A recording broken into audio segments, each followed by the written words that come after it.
Hi all, welcome back to Xylem learning. ABD സാറാണ്. Picture based questions ആയിട്ടാണ് sir ഇപ്പോൾ വന്നിട്ടുള്ളത്. മക്കൾ എല്ലാവരും ആഗ്രഹിക്കുന്ന ഒരു കാര്യമാണ്, ആവശ്യപ്പെട്ട ഒരു കാര്യമാണ്. അപ്പോൾ പിക്ചർ ബേസ്ഡ് ക്വസ്റ്റ്യൻസ് നമുക്ക് അടിപൊളിയായിട്ട് പഠിച്ചെടുക്കാം.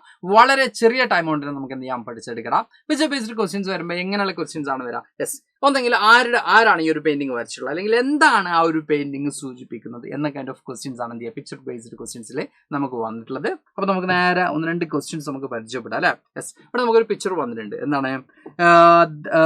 In the below picture Frederic Sorrieu utopian vision the saints angel and Christ symbolise. എന്താണ് ഇതിലെ സെയിൻറ്റും അതുപോലെ ഏഞ്ചൽസും ക്രിസ്റ്റും എന്താണ് സിംബിളൈസ് ചെയ്യുന്നത്? കണ്ടോ, ഒരു എക്സാമ്പിൾ ആയിട്ട് നമുക്ക് ഈ ഒരു ക്വസ്റ്റ്യൻ തന്നെ നമുക്ക് ഏറ്റവും ബെസ്റ്റ് എക്സാമ്പിൾ ആയിട്ട് എടുക്കാം. ഓക്കെ, ഈ ഒരു പിക്ചറിൽ ഈ പറയുന്ന ഫ്രെഡറിക് സൊറിയോ നമ്മൾ കൃത്യമായിട്ടും ആ ചാപ്റ്റർ എക്സ്പ്ലെയിൻ ചെയ്യുന്ന സമയത്ത് പറയുന്നുണ്ട്, ഈ പറയുന്ന in the heaven or above നമുക്ക് എന്ത് കാണാൻ പറ്റും? യെസ്, ഒരു ഇവർക്ക് അനുഗ്രഹങ്ങളൊക്കെ കൊടുത്തുകൊണ്ട് ആരൊക്കെ നിൽക്കുന്നുണ്ട്?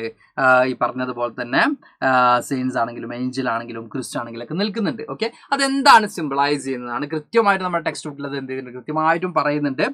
ഫ്രെറ്റേണിറ്റി ആണ്. ഓക്കെ, ഫ്രെറ്റേണിറ്റി അമംഗ് നേഷൻസ് ആണ്. Option B is the right answer. Fraternity ആണ് എന്ത് ചെയ്യുന്നത്, സിംബിളൈസ് ചെയ്യുന്നത് നമുക്ക് കാണാൻ പറ്റും.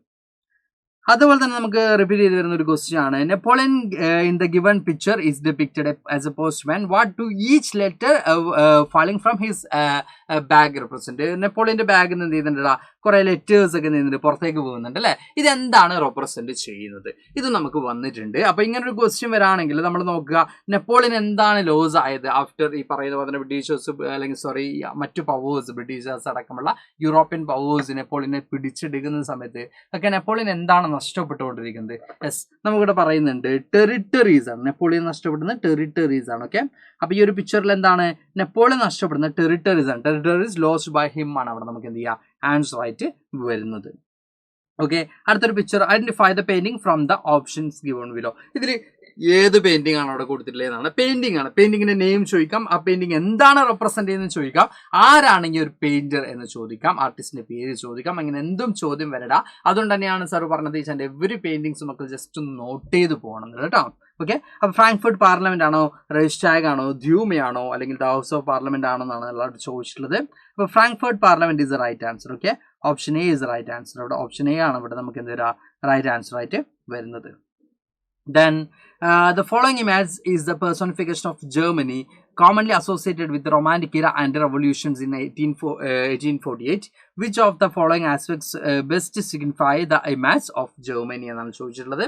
അപ്പോൾ ഹീറോയിസം ആൻഡ് ജസ്റ്റിസ് ആണ് നമുക്ക് ഈ ഒരു പിക്ചറിലൂടെ നമുക്ക് എന്ത് ചെയ്യാൻ പറ്റുന്നത്, കാണാൻ പറ്റുന്നത്. ഹീറോയിസം ആൻഡ് ജസ്റ്റിസ് ആണ് നമുക്ക് അവിടെ പിക്ചറിലൂടെ കാണാൻ പറ്റുന്നത്. Option A is the right answer കേട്ടോ. ഓപ്ഷൻ എ ആണ് അവിടെ എന്ത് ചെയ്യുക, റൈറ്റ് ആൻസർ ആയിട്ട് നമുക്ക് കാണാൻ പറ്റുന്നത്. Next choose A correct statement about the image given below. ഇതിൽ ഈ ഇമേജുമായിട്ട് ബന്ധപ്പെട്ട സ്റ്റേറ്റ്മെന്റ് ഏത് കറക്റ്റ് ആയിട്ടുള്ള സ്റ്റേറ്റ്മെന്റ് ഏതാണെന്നാണ്. ഇതിൽ ഈ ഇമേജ് ആരുടെ ഇമേജ് ആണ്, ആരാണ് ആർട്ടിസ്റ്റ് എന്നുള്ളതാണ് അവിടെ വരുന്നത്. അപ്പോൾ the image was painted by artist Lorenz Clasen ആണോ, അല്ലെങ്കിൽ ഹബ്നർ ആണോ, ജൂലിയസ് ഹെബ്നർ ആണോ എന്നുള്ളതാണ്. അപ്പോൾ option B is right answer. ആരാണ് ആർട്ടിസ്റ്റ് എന്ന് പറയുന്നത്? ജൂലിയസ് ഹെബ്നർ തന്നെയാണ്. അപ്പോൾ option B is right answer. Okay, അപ്പോൾ പിക്ചർ ബേസ്ഡ് ക്വസ്റ്റ്യൻ വരുമ്പോൾ ശ്രദ്ധിക്കേണ്ട കാര്യങ്ങൾ എന്ന് പറയുന്നത്, ഒന്നെങ്കിൽ ആരുടെ പെയിന്റിംഗ് ആണ്, അല്ലെങ്കിൽ എന്താണ് അതിൽ റെപ്രസെന്റ് ചെയ്യുന്നത്, അല്ലെങ്കിൽ എന്താണ് ആ പെയിന്റിംഗ്, അല്ലെങ്കിൽ ആ പെയിന്റിംഗിൽ ഏതെങ്കിലും സ്പെസിഫിക് ഏരിയ പറഞ്ഞിട്ട്. ഇപ്പോൾ ഈ ഒരു പെയിന്റിംഗ് നിങ്ങൾ നോക്കിയാൽ മതി. ഇപ്പോൾ നമ്മുടെ നെപ്പോളിയൻ്റെ പെയിന്റിംഗ് തന്നെ നമുക്ക് എടുക്കാം. ഓക്കെ, ഈ ഒരു പെയിന്റിംഗിൽ ഈ ഒരു സ്പെസിഫിക് ഏരിയ പറഞ്ഞിട്ട് ഇത് എന്താണ് മീൻ ചെയ്യുന്നത്, അല്ലെങ്കിൽ നമ്മൾ ഈ പറയുന്ന ഈ ഒരു പെയിന്റിംഗ് വന്നിട്ട് ഇതിൽ ഇതെന്താണ്, ഇപ്പോൾ ഇവിടെ നമുക്ക് ഇതാണ് ചോദിക്കുന്നെങ്കിൽ shattered remains of the absolutist institution ആണ്. ഓക്കെ, ഫോർ ഗ്രൗണ്ടിലുള്ള ഷാറ്റേർഡ് എന്താണ് റെപ്രസെന്റ് ചെയ്യുന്നത് വെച്ചാൽ ആബ്സല്യൂട്ടിസ്റ്റ് ഇൻസ്റ്റിറ്റ്യൂഷനാണ് റെപ്രസെന്റ് ചെയ്തത്. അല്ലെങ്കിൽ വൺ ഹാൻഡിൽ ടോർച്ചും അതുപോലെ തന്നെ ടോർച്ച് ഓഫ് എൻലൈറ്റ്മെന്റും അതുപോലെ റൈറ്റ്സ് ഓഫ് മാനും ആണ് എന്ത് ചെയ്തിട്ടുള്ളത് അവിടെ കൊടുത്തിട്ടുള്ളത്. അപ്പൊ ഇങ്ങനെ ഓരോ ഏരിയാസ് മക്കൾ എന്ത് ചെയ്യുക, കൃത്യമായിട്ട് നോട്ട് ചെയ്ത് പോകും. അത് കൃത്യമായിട്ട് പോയിന്റ് ആയിട്ട് എന്ത് ചെയ്തിട്ടുണ്ട്, ടെക്സ്റ്റ് ബുക്കിൽ തന്നിട്ടുണ്ട്. അങ്ങനെ നോക്കുകയാണെങ്കിൽ വളരെ ഈസി ആയിട്ട് മക്കൾക്ക് എന്ത് ചെയ്യാൻ പറ്റും, പിക്ചർ ബേസ്ഡ് ക്വസ്റ്റ്യൻസ് ആൻസർ ചെയ്യാൻ പറ്റും. ഓക്കെ, അപ്പോൾ ഇതാണ് നമ്മുടെ picture based question. Most important ആയിട്ട് പിക്ചർ ബേസ്ഡ് ക്വസ്റ്റ്യൻസ് ആയിട്ടാണ് സാർ ഇപ്പോൾ വന്നത്. വിത്തിൻ 5 minutes നമ്മൾ ഈ ഒരു സെഷൻ വൈൻഡ് അപ്പ് ചെയ്യുന്നു. ഇതുപോലെ മോസ്റ്റ് ഇമ്പോർട്ടൻ്റ് ആയിട്ടുള്ള പല വീഡിയോസും വളരെ ചെറിയ സമയം കൊണ്ടുള്ള വീഡിയോസ് നമ്മൾ ഇന്നത്തെ ഈ ഒരു ചാനലിൽ നിന്ന് മക്കൾക്ക് വേണ്ടി പ്രൊവൈഡ് ചെയ്യുന്നുണ്ട്. അപ്പോൾ എല്ലാം കൃത്യമായിട്ട് മക്കൾ കാണണ്ട. Okay, all the best. Thank you.